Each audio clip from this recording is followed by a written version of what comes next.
أشهد أن لا إله إلا الله وحده لا شريك له وأشهد أن محمدا عبده ورسوله أما بعد فأعوذ بالله من الشيطان الرجيم بسم الله الرحمن الرحيم الحمد لله رب العالمين الرحمن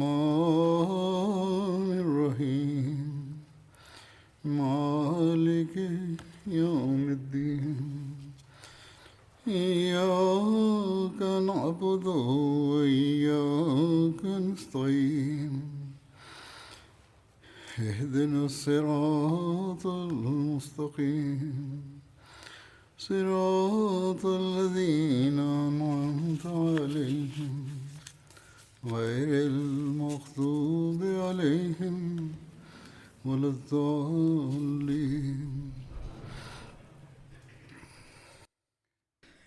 نحن بصدد ذكر منجزات عهد أبي بكر الصديق رضي الله عنه، ولقد ورد بهذا الخصوص تفصيل عن الذميين.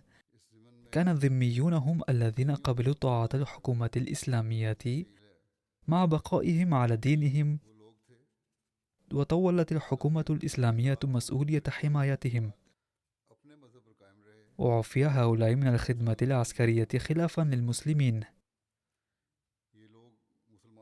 ولم تفرض عليهم الزكاة أيضا، لذلك كانت تؤخذ منهم مقابل حماية حياتهم وممتلكاتهم وحقوقهم الإنسانية الأخرى ضريبة ضئيلة تسمى الجزية في المصطلح المعروف، وكان قدره 4 دراهم فقط للفرد في السنة كلها، وما كانت تؤخذ إلا من الأشخاص البالغين الأصحاء والأقوياء الصالحين للعمل، واستثني منها كبار السن والمعوقون والفقراء والمحتاجون والأطفال. بل كان المعوقون والمحتاجون يتلقون المساعدة من بيت المال الإسلامي. خلال فتوحات العراق والشام أصبحت العديد من القبائل والمستوطنات رعايا المسلمين على أساس الجزية، وفي الاتفاقات المبرمة معهم تم وضع البنود التالية أيضا: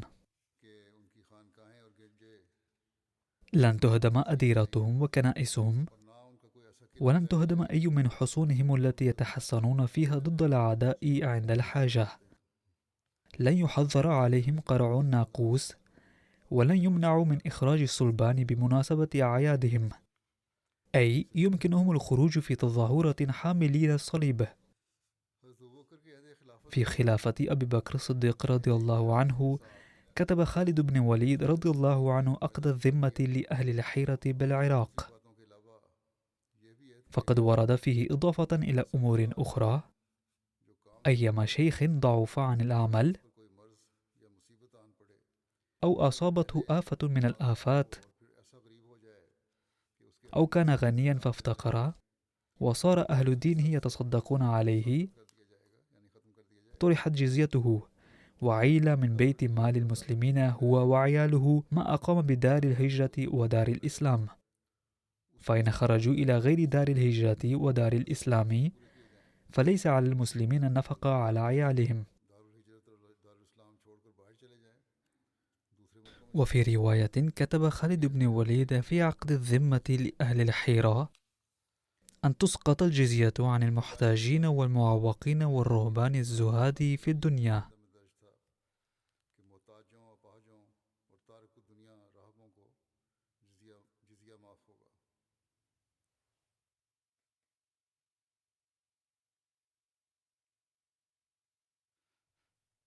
ثم هناك منجز عظيم آخر، وهو جمع القرآن الكريم الذي تم في عهد أبي بكر الصديق رضي الله عنه.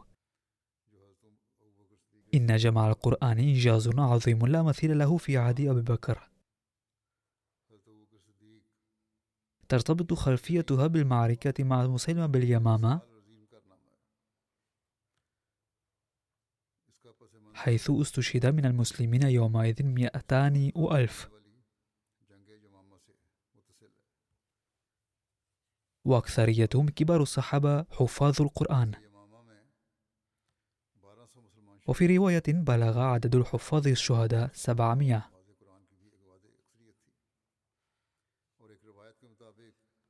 لذلك في هذه الحالة شرح الله صدر عمر أن يجمع القرآن الكريم في مكان واحد.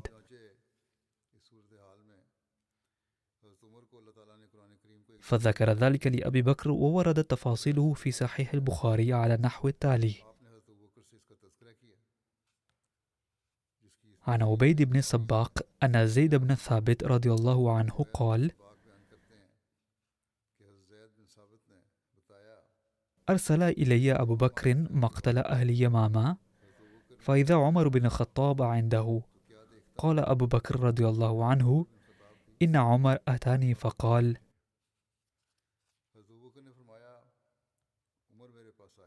إن القتل قد استحر يوم اليمامة بقراء القرآن،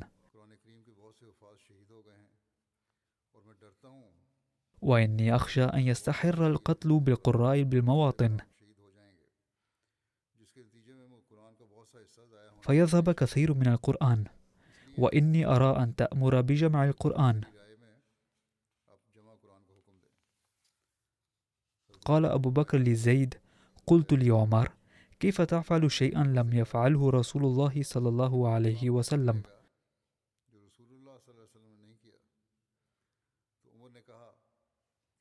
قال عمر: هذا والله خير.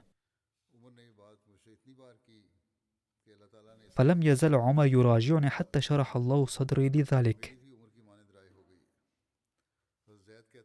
ورأيت في ذلك الذي رأى عمر. قال زيد: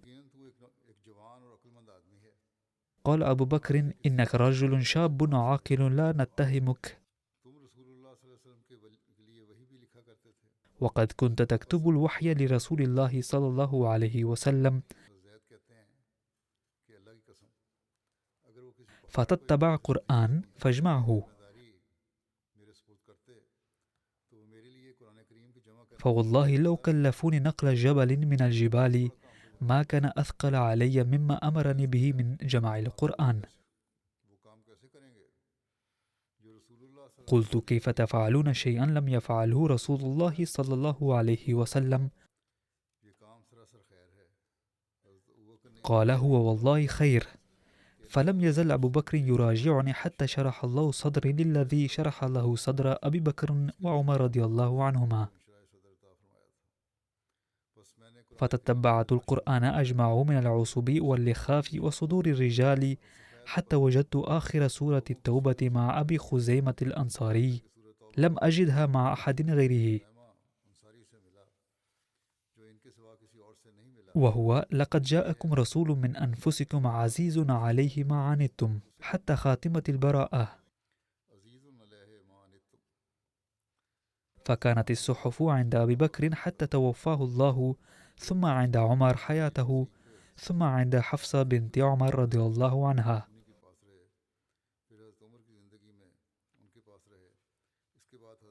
كتب الإمام البغوي في كتاب شرح السنة معلقا على حديث جمع القرآن فقال: إن الصحابة رضي الله عنهم جمعوا بين دفتين القرآن الذي أنزله الله سبحانه وتعالى على رسوله صلى الله عليه وسلم من غير أن زادوا فيه أو نقصوا منه شيئا، والذي حملهم على جمع ما جاء بيانه في الحديث، وهو أنه كان مفرقا في العصب واللخاف وصدور الرجال، فخافوا ذهاب بعضه بذهاب حفظته، ففزعوا فيه إلى خليفة رسول الله صلى الله عليه وسلم ودعوه إلى جمعه، فرأى في ذلك رأيهم فأمر بجمعه في موضع واحد باتفاق من جميعهم، فكتبوه كما سمعوا من رسول الله صلى الله عليه وسلم من غير أن قدموا شيئا أو أخروه أو وضعوا له ترتيبا لم يأخذوه من رسول الله صلى الله عليه وسلم. وكان رسول الله صلى الله عليه وسلم يلقن أصحابه ويعلمهم ما ينزل عليه من القرآن على الترتيب الذي هو الآن في مصاحفنا، بتوقيف جبريل صلوات الله عليه إياه على ذلك، وإعلامه عند نزول كل آية أن هذه الآية تكتب عقيب آية كذا في السور التي يذكر فيها كذا. هكذا لقد تم العمل على جمع القرآن في عهد أبي بكر رضي الله عنه، ويقول عن ذلك علي رضي الله عنه رحمة الله على أبي بكر، وهو أول من جمع القرآن بين اللوحين. قال حضرة المصلح الموعود رضي الله عنه في معرض الحديث عن جمع القرآن الكريم: لم يكن قد تم حتى ذلك الوقت، إنما هو أن القرآن الكريم لم يكن قد جمع في كتاب واحد.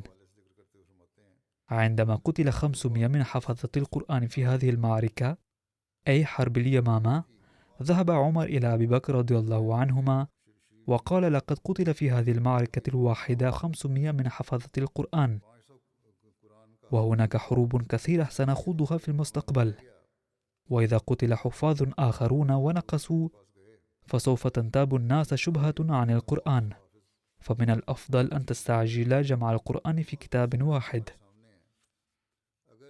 فرفض أبو بكر اقتراحه في أول الأمر، ولكنه وافق عليه في النهاية، وأمر زيد بن ثابت بالقيام بهذه المهمة، وكان يكتب الوحي القرآني لرسول الله صلى الله عليه وسلم في حياته، وجعل عددا من كبار صحابة الرسول لمساعدته في هذه المهمة.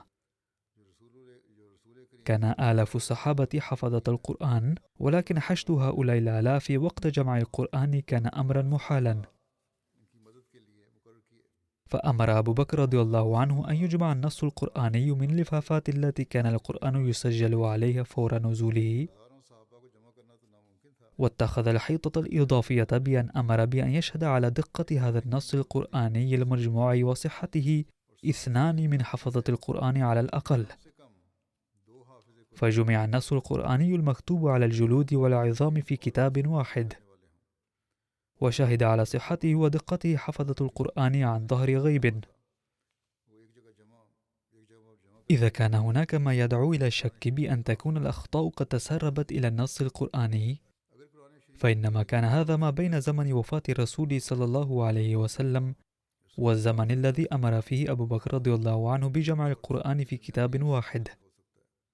ولكن هل يمكن لمن عنده مسحة من العقل أن يقبل أنه كان صعبا أن يجمع في كتاب النص القرآني الذي كان يقرأ كل يوم، والذي كان الحفظة يتلونه على مصام المسلمين بصوت عال في الصلاة في شهر رمضان كل عام، والذي كان قد حفظ كله من أوله إلى آخره آلاف الناس، والذي وإن لم يكن قد جمع في كتاب بعد إلا أن عشرات الصحابة كانوا يكتبونه، وكانت فقراته كلها موجودة بصورة مكتوبة. ثم هل كان من الصعب جمع ذلك النص القرآني على شخص أسندت إليه مهمة كتابة القرآن عند نزوله في حياة رسول صلى الله عليه وسلم، وكان هذا الشخص من حفظة القرآن عن ظهر قلب؟ ثم ما دام القرآن قد يقرأ كل يوم، فهل من الممكن أن يقع خطأ في هذا الكتاب المدون ولا يكتشف حفظة القرآن الآخرون على الفور؟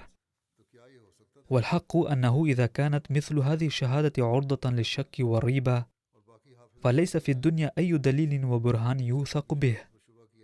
الواقع أنه ليس في الدنيا نص يمكن أن يباري القرآن الكريم من حيث صحته ودقته. بعد ذلك يبرهن حضرة المصلح الموعود رضي الله عنه على أن القرآن موجود بنصه وفصه، ولم يقع فيه أي تغيير ولا تبديل، وذلك دحضا للاعتراض الذي يثار اليوم أيضا بأن القرآن قد تعرض للتبديل والتغيير، فيقول: ومن الاعتراضات التي تثار أن القرآن لم يكتم بكامله في عهد النبي صلى الله عليه وسلم، والجواب أن هذا ليس صحيحا، فالقرآن كان قد كتب كله في زمن النبي صلى الله عليه وسلم حتما، أي أن ما يقال أن القرآن لم يكتب في حياته صلى الله عليه وسلم قول باطل، إذ كتب عنده يقينا، كما جاء في رواية عثمان رضي الله عنه أنه كلما نزل شيء من القرآن كان النبي صلى الله عليه وسلم يدعو كتبة الوحي ويمليه عليهم ويأمرهم بأن يضعوه في مكان كذا وكذا. وما دام ذلك ثابتا تاريخيا، فالقول بأن القرآن الكريم لم يكتب كاملا في زمن رسول الله صلى الله عليه وسلم ليس إلا حمقا وغباوة. أما السؤال: إذن فلماذا كتب القرآن الكريم في عهد أبي بكر رضي الله عنه؟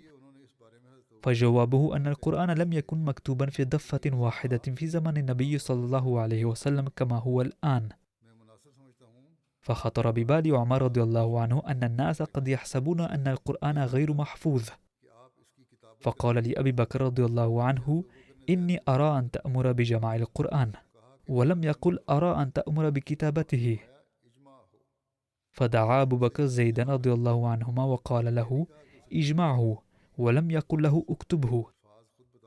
باختصار، إن التعابير المذكورة نفسها توضح أن السؤال المطروح حين ذاك كان عن جمع القرآن في مجلد واحد لا عن كتابته. فكان القرآن قد جمع ودون في دفعة واحدة في خلافة سيدنا أبي بكر رضي الله عنه. ثم في خلافة سيدنا عثمان حصل تطور آخر، وهو أنه رضي الله عنه جمع العالم العربي بل العالم الإسلامي كله على قراءة قرآنية واحدة. قال حضرة المصلح الموعود رضي الله عنه وهو يتحدث عن نشر القرآن الكريم في عهد عثمان رضي الله عنه بعد خلافة أبي بكر، وبالتحديد في عهد عثمان رضي الله عنهما، بدأت تأتي إليه الشكاوى من شتى الأمصار بأن مختلف القبائل تقرأ القرآن بقراءات مختلفة، مما يؤثر على بعض غير المسلمين سلبا، إذ يظنون أن للنص القرآني نسخا شتى. وكان المراد من اختلاف القراءات أن بعض القبائل كانت تقرأ بعض الكلمات منصوبة، بينما تقرأها قبيلة أخرى مجرورة، وتقرأها قبيلة ثالثة مرفوعة، وهذا الأمر لا يوجد في أي لغة سوى اللغة العربية. ولذلك عندما كان يسمعها غير العربي كانوا يظنون أن هذا يقرأ شيئا وذلك يقرأ شيئا آخر، مع أن كليهما يقول شيئا واحدا في حقيقة الأمر. فدرءا لهذه الفتنة ارتأى سيدنا عثمان رضي الله عنه إعداد نسخ من المصحف الذي تم تجميعه في زمن أبي بكر رضي الله عنه، وأرسلها إلى شتى الأمصار، وأصدر الأوامر بأن لا يقرأ القرآن المجيد إلا وفقا لتلك القراءات فحسب. ولم يكن ما فعله سيدنا عثمان أمرا معيبا، إذ كان العرب عند بعثة رسول صلى الله عليه وسلم يعيشون حياة قبلية، أي كانت كل قبيلة تعيش منفصلة عن القبيلة الأخرى، وكانت أهل كل قبيلة معتادين على الحديث بلهجاتهم الخاصة وأساليبهم الخاصة. لكن العرب صاروا متحضرين نتيجة اجتماعهم على يد الرسول صلى الله عليه وسلم، وصارت اللغة العربية من اللغة العادية إلى لغة علمية، وأصبح العرب ملمين بعلوم القراءة والكتابة على نطاق واسع، مما سهل على كل واحد منهم أيا كانت قبيلة النطق بالكلمات كما كانت تنطق في اللغة العلمية التي صارت لغة البلاد كلها في الواقع. وما دام الناس كلهم قد تعودوا على اللغة العلمية، فلم يعد هناك مبرر لأن يسمح للناس بقراءة القرآن بنطقهم القبلي الخاص، فيسبب العثار للشعوب غير العربية. ومن أجل ذلك كتب سيدنا عثمان رضي الله عنه القرآن الكريم بالحركات وفقا للهجة أهل مكة، ووزع النسخ منها في جميع الأمصار، وأصدر الأوامر بأن لا يقرأ القرآن إلا باللهجة المكية. وبسبب عدم فهم هذا الأمر لم يزال الكتاب من أوروبا ومن الأمم الأخرى يعترضون بأن عثمان رضي الله عنه صنع قرآنا آخر، وأنه غير في القرآن وبدله، ولكن الواقع هو ما بينته.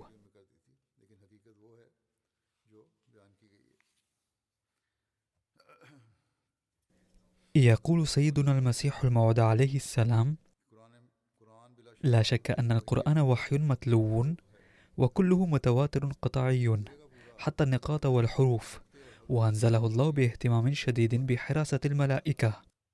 ثم ما ترك النبي صلى الله عليه وسلم دقيقة من الاهتمامات في أمره، وداوم على أن يكتب أمام عينه آية آية كما كان ينزل حتى جمع كله. ورتب الآيات وجمعها بنفسه النفيسة، وكان يداوم على قراءته في الصلاة وغيرها، حتى ارتحل من دار الدنيا ولحق بالرفيق الأعلى ولاقى محبوبه رب العالمين.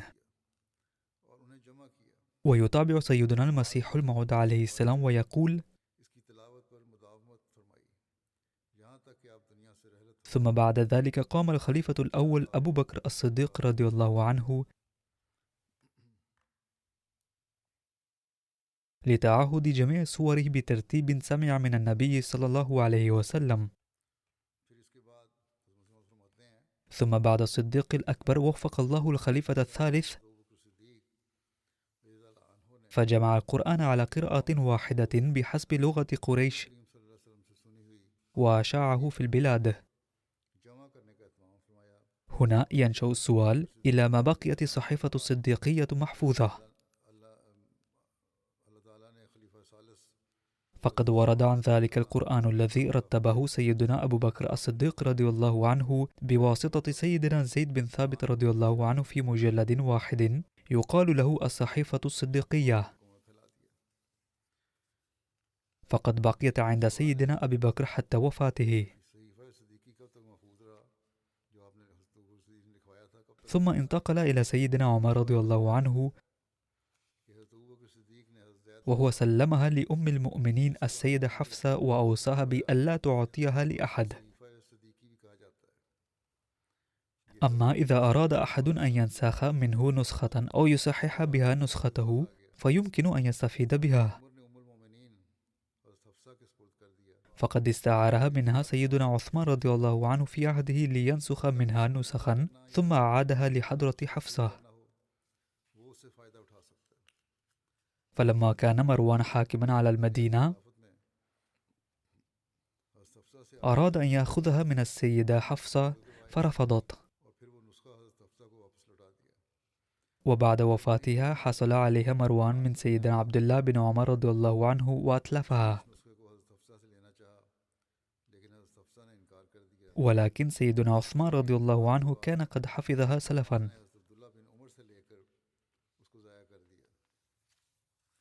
الأعمال التي قام بها سيدنا أبو بكر الصديق أولا وهي تتعلق به رضي الله عنه يقال لها أولويات أبي بكر، والأعمال التي قام بها أبو بكر الصديق أولا أو الإنجازات التي كان أول من قام بها سميت أولويات أبو بكر.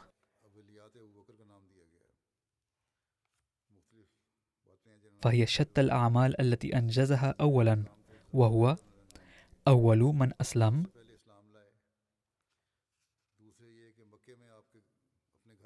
أول من بنى مسجدا أمام بيته بمكة، أول من حارب في مكة مع قريش في نصرة الرسول الكريم صلى الله عليه وسلم، أول من اشترى العديد من العبيد الذين تعرضوا للاضطهاد بسبب اعتناق الإسلام فحررهم بعد شرائهم. جمع القرآن الكريم أولا بين دفتين. أول من أطلق على القرآن الكريم اسم المصحف كان أول الخلفاء الراشدين، أول من عين أمير الحج في حياة رسول الله صلى الله عليه وسلم، أول من صلى بالمسلمين في حياة رسول الله صلى الله عليه وسلم، أول من أسس بيت المال في الإسلام، أول الخلفاء في الإسلام الذين عين المسلمون راتبه، هو الخليفة الأول الذي رشح خليفته، فقد رشح سيدنا عمر رضي الله عنه، وهو الخليفة الأول الذي كان والده أبو قحافة على قيد الحياة وقت إعلان الخلافة، وكان أول من أطلق عليه رسول الله صلى الله عليه وسلم لقبا في الإسلام، أول من كانت ل4 أجياله صحبة مع النبي صلى الله عليه وسلم والد أبو قحافة، أبو بكر نفسه، ابنه حضرة عبد الرحمن بن أبي بكر، حفيده حضرة محمد بن عبد الرحمن بن أبي بكر.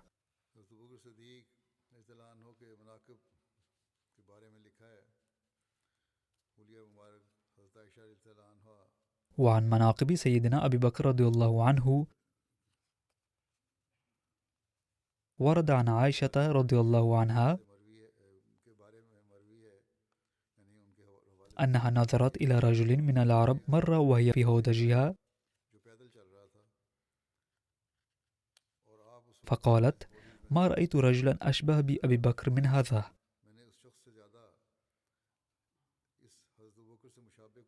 فقال راوي: قلنا لها: صفي أبا بكر.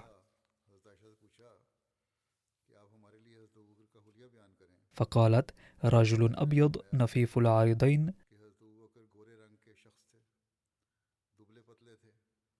أجنى، لا يستمسك إزاره، يسترخي عن حقويه، معروك الوجه،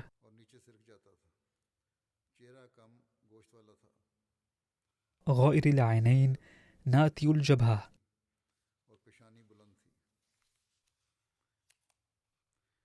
وعن ابن سيرين قال: سألت أنس بن مالك: هل كان أبو بكر يخضب؟ قال: فقال: نعم، كان يخضب لحيته ورأسه بالحناء والكتم، والكتم عشب. وورد عن خشيته لله عز وجل وزهده وتقواه: لقد أعطى النبي صلى الله عليه وسلم أرضا، وأعطى ربيعة بن جعفر وأبا بكر أرضا.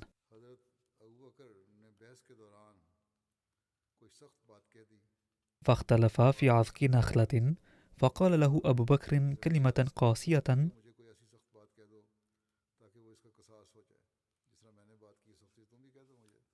ثم ندم فقال: رد علي مثلها حتى يكون قصاصا، فأبى. ثم جاء كلاهما إلى رسول الله صلى الله عليه وسلم وقص عليه قصة، فقال لربيعة: أجل، فلا ترد عليه، ولكن قل: غفر الله لك يا أبا بكر. ففعل، فولى أبو بكر وهو يبكي. في رواية أن أبا بكر صديق رضي الله عنه رأى طيرا واقفا على شجرة، فقال: طوبى لك يا طير، والله لوددت أني كنت مثلك تقوى على الشجر وتأكل من الثمر، ثم تطير وليس عليك حساب ولا عذاب. والله لوددت أني كنت شجرة في جانب الطريق، مر علي جمل فأخذني وأدخلني فاه، فلاكني ثم ازدردني ثم أخرجني بعرا ولم أكن بشرا.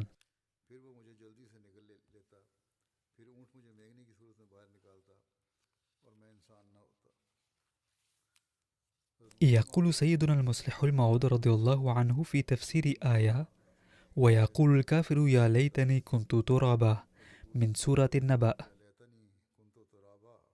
قد ازدادت بعض طوائف المسلمين كراهية للصحابة لدرجة أنهم يقولون إن أبا بكر كان يتلفظ هذه الجملة وقت وفاته فيثبت كفره، أي كان حضرته يردد آية: ويقول الكافر يا ليتني كنت ترابا، لذا ثبت أنه كان كافرا، نعوذ بالله من ذلك. يتابع سيدنا المصلح الموعود رضي الله عنه قائلا: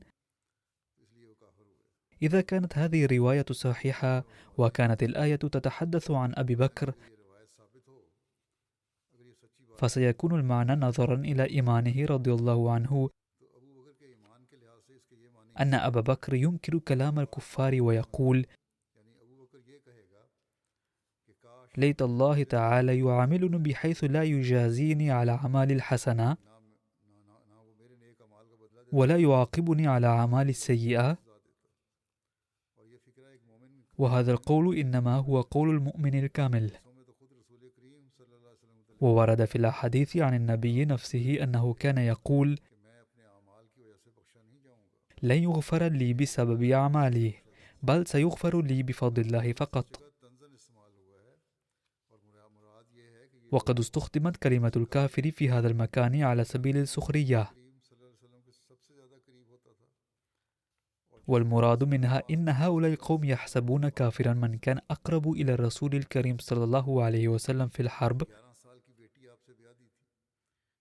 وزوجه ابنته البالغة من العمر 11 عاما بالنبي صلى الله عليه وسلم الذي كان يبلغ 54 أو 55 سنة، وكان مع الرسول أثناء الهجرة، واختاره الرسول صلى الله عليه وسلم لصحبته مقابل مكة كلها. يقول القرآن الكريم على سبيل السخرية: إن هذا الذي يقدم تضحيات كافر، أما الذين لا قيمة لأعمالهم مقابل أعماله فيدعون أنهم مؤمنون.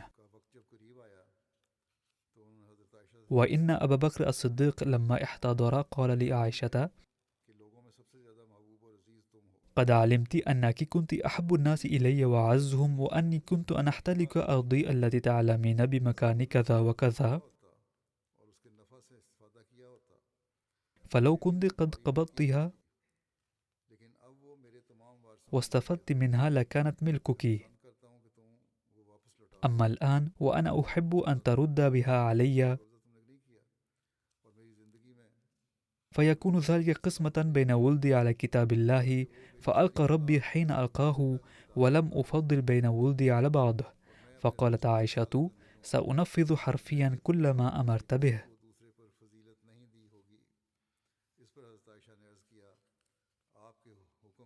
الحادث الذي سأتناوله الآن قد ذكر من قبل أيضا، ولكن أريد سرده هنا أيضا ضمن مناقب سيدنا أبي بكر رضي الله عنه. لما استخلف أبو بكر أصبح غاديا إلى السوق، وعلى رقبته أثواب يتجر بها، فلقيه عمر بن الخطاب وأبو عبيدة بن جراح، فقال له: أين تريد يا خليفة رسول الله صلى الله عليه وسلم؟ قال: السوق. قال: تصنع ماذا وقد وليت أمر المسلمين؟ قال: فمن أين أطعم عيالي؟ قال له: انطلق حتى نفرض لك شيئا. ذكر العلامة ابن سعد تفصيل هذا المعاش، أنه كان يتلقى ثوبين يستبدلهما كلما بلياه، وكان يتلقى مركبا عند السفر، ويتلقى نفقة له ولعياله مثل ما كان ينفق قبل توليه الخلافة.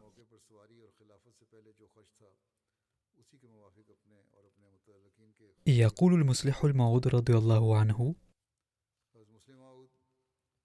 كان أبو بكر مالكا للعالم الإسلامي كله، ولكن ماذا كان يأخذ من ملكه؟ كان محافظا على بيت المال، ولكنه لم يتصرف فيه لنفسه قط. لا شك أنه كان تاجرا كبيرا قبل توليه الخلافة، ولكن كلما أتاه مال أنفقه في سبيل الله تعالى، فلم يكن عنده مال حين صار خليفة بعد وفاة النبي صلى الله عليه وسلم، فخرج في اليوم الثاني من خلافته حاملا رزمة من القماش ليبيعها للناس، فلقيه عمر في الطريق وقال: ما هذا الذي تفعله؟ قال: من أين آكل إذا لم أتاجر؟ فقال عمر: فمن ذا الذي يقوم بمهام الخلافة إذا اشتغلت بالتجارة؟ فمن أين أعيش؟ قال عمر: يجب أن تأخذ معاشا من بيت المال. قال: لن أفعل هذا أبدا، إذ لا حق لي في بيت المال. فقال عمر: ما دام القرآن قد أجاز الإنفاق من بيت المال على الذين يخدمون الدين، فلماذا لا تأخذ المعاش منه؟ ففرض لأبي بكر رضي الله عنه معاش قليل جدا من بيت المال لا يكفي إلا للأكل واللباس. عن ابن أبي مليكة قال: كان ربما سقط الخطام من يد أبي بكر الصديق رضي الله عنه، قال: فيضرب بذراع ناقته فينيخها فيأخذه. قال: فقالوا له: أفلا أمرتنا نناولكها؟ فقال: إن حبيبي رسول الله صلى الله عليه وسلم أمرني ألا أسأل الناس شيئا. سمع النبي صلى الله عليه وسلم مرة كلام بعض الناس في المسجد الذين كانوا يقولون: بما يفضل أبو بكر علينا، إذ نكسب نحن أيضا الحسنات التي يكسبها هو. فلما سمع ذلك النبي صلى الله عليه وسلم قال: يا أيها الناس، لم يفضل أبو بكر بالصلاة والصوم، بل بالبر الذي يكتنف قلبه، أي أن البر الذي يزخر به قلبه والحب الذي يكنه قلبه لرسول الله صلى الله عليه وسلم يجعله أفضل منكم. ولا يقتصر الأمر على ما في قلبه فقط، هو يعمل أيضا بذلك. يقول المسيح الموعود عليه السلام شارحا آية قرآنية: قال الله تعالى: اعبد ربك ما لم تتسنى لك مرتبة اليقين الكامل، وتزول الحجب والأستار المظلمة كلها، وتعلم أنك لم تعد كما كنت من قبل، بل هناك ملك جديد وأرض جديدة وسماء جديدة، وصرت أنت أيضا خلقا جديدا. هذه الحياة الجديدة هي التي تسميها صوفية البقاء. عندما يصل الإنسان إلى هذه الدرجة تنفخ فيه روح الله وينزل عليه الملائكة. هذا هو السر الذي بسببه قال النبي صلى الله عليه وسلم عن أبي بكر رضي الله عنه ما معناه: إذا أراد أحد أن ينظر ميتا يمشي على الأرض فينظر إلى أبي بكر رضي الله عنه. إن مرتبة أبي بكر ليست نتيجة الأعمال الظاهرية فقط، بل نتيجة ما في قلبه.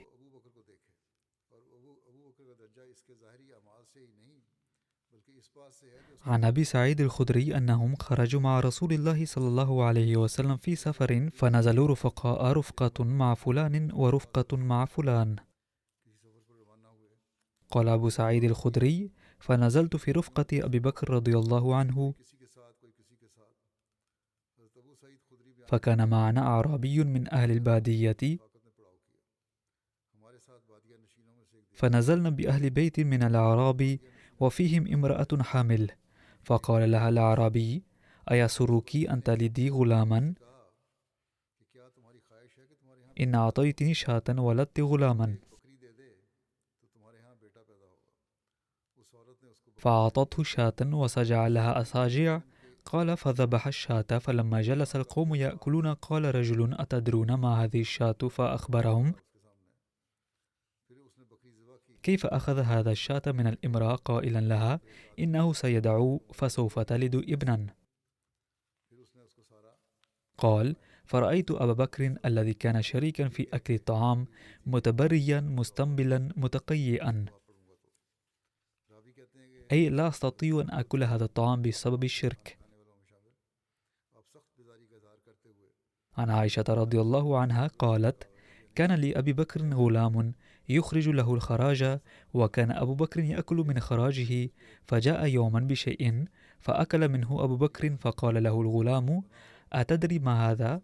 فقال أبو بكر: وما هو؟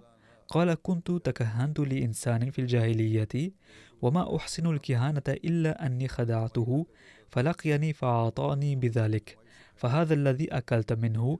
كان هذا الغلام يأتي بطبيخ هدية في بعض الأحيان. فأدخل أبو بكر يداه فقاء كل شيء في بطنه.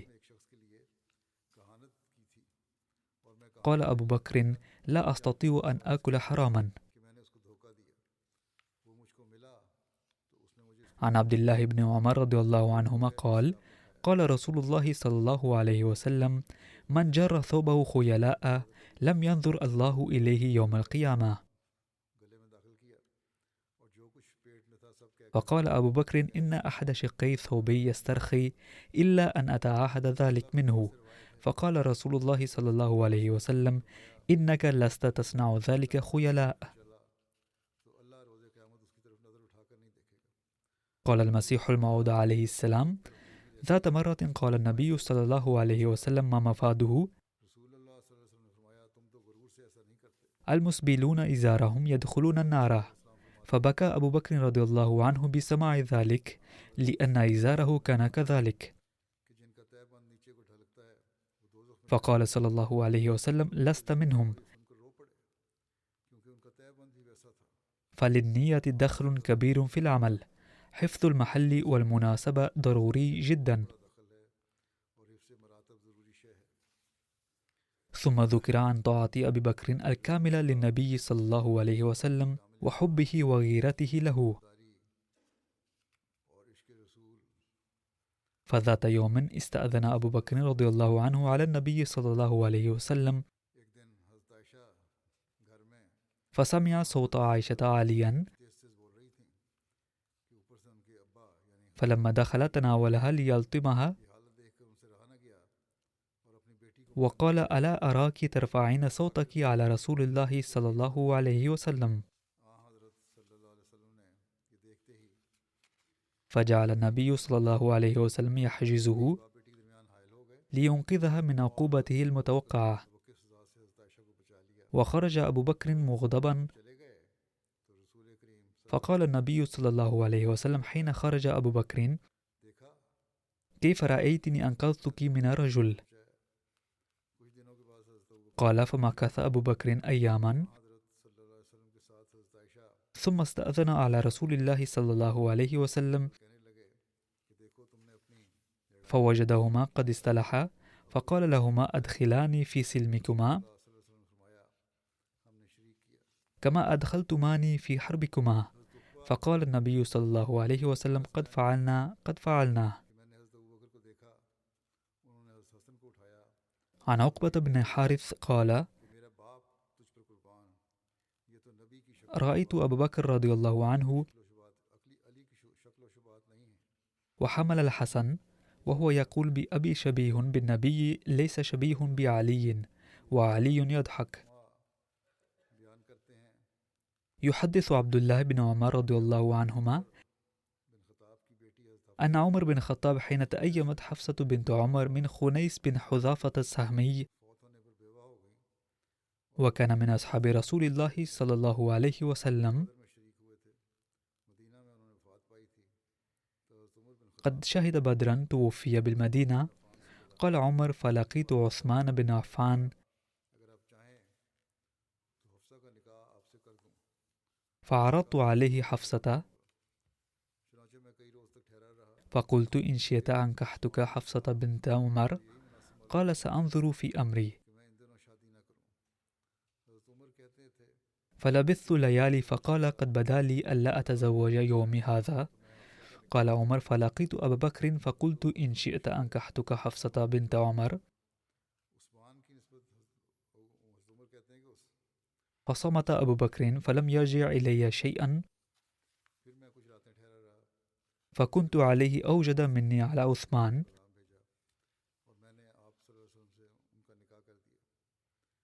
فلبثت ليالي، ثم خطبها رسول الله صلى الله عليه وسلم،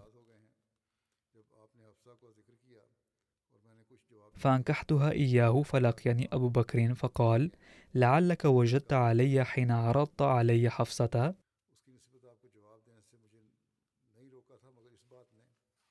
فلم أرجع إليك. قلت: نعم. قال: فإنه لم يمنعني أن أرجع إليك فيما عرضت إلا أني قد علمت أن رسول الله صلى الله عليه وسلم قد ذكرها، فلم أكن لأفشي سر رسول الله صلى الله عليه وسلم، ولو تركها لقبلتها.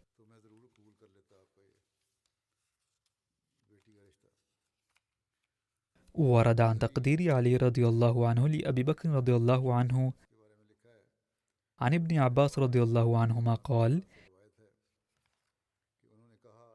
إني لواقف في قوم فدعوا الله لعمر بن الخطاب وقد وضع على سريره إذا رجل من خلفي قد وضع مرفقه على منكبي يقول: رحمك الله، إن كنت لأرجو أن يجعلك الله مع صاحبيك، لأني كثيرا ما كنت أسمع رسول الله صلى الله عليه وسلم يقول: كنت وأبو بكر وعمر، وفعلت وأبو بكر وعمر، وانطلقت وأبو بكر وعمر، وإن كنت لأرجو أن يجعلك الله معهما، فالتفت فإذا هو علي بن أبي طالب. وما بقي من ذكري سأذكره لاحقا إن شاء الله تعالى.